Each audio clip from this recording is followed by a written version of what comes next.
ay nagluto nga ni pala kami dyan ng talong, corned beef, tuyo at yung bahaw ay ginawa naming fried rice.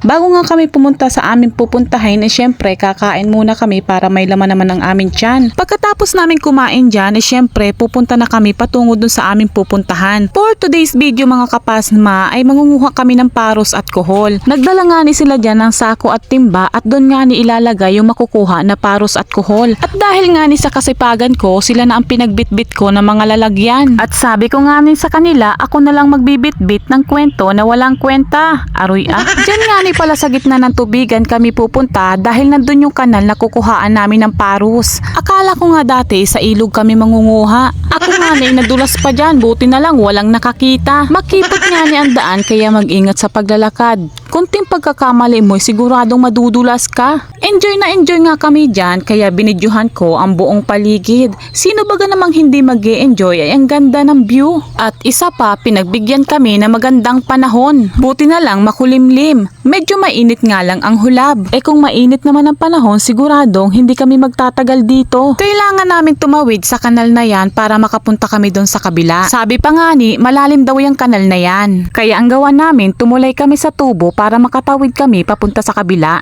Yung tipong takot na takot kaming tumawid at madulas sa tubo. Ang ending pag uwi, hanggang tuhod lang pala ang tubig. Ay na fake news pa nga ni, sabi lang pas tao, hanggang tuhod lang pala. Ha, doy na yan. Ayan, tumahan. Sige, aray tubig ka tumahan. Ang lalim. Ay, medyo. Lug lang mataba dito, hindi makakaahon.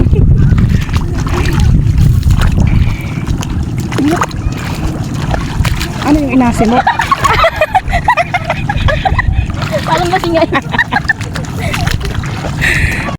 At dyan nga ni ay sinimulan na namin ang pangunguha ng kuhol. Sa sobrang daming kuhol ay mag-i-enjoy ka talagang manguha. Pero kinukuha lang namin yung malalaki at yung maliliit naman ay tinitira namin para sa sunod na pagbalik namin dito ay meron pa kaming makukuha na tsinelas, charot. Ay di ka makakakita ng kuhol na kahit araw ay naglalambingan. Nakaramdam ako ng inggit kaya naman parang gusto ko nang umuwi. Charot. Tumigil muna kami sa pangunguha ng kuhol at marami-rami na rin naman kaming nakuha. Heto nga pala yung kanal na kukuhaan namin ng parus. Nung tumubog ako sa tubig, grabe ang lamig mga kapasma, parang may yelo. Heto na nga mga kapasma, marami na kami nakuhang parus. Hindi naman halata na sanay kaming kumapa. Dito nga pala sa part na to, hindi namin namamalaya na pagtitripa na pala kami ng aking videographer. Kayo na mga kapasma ang humusga kung anong ginagawa sa amin.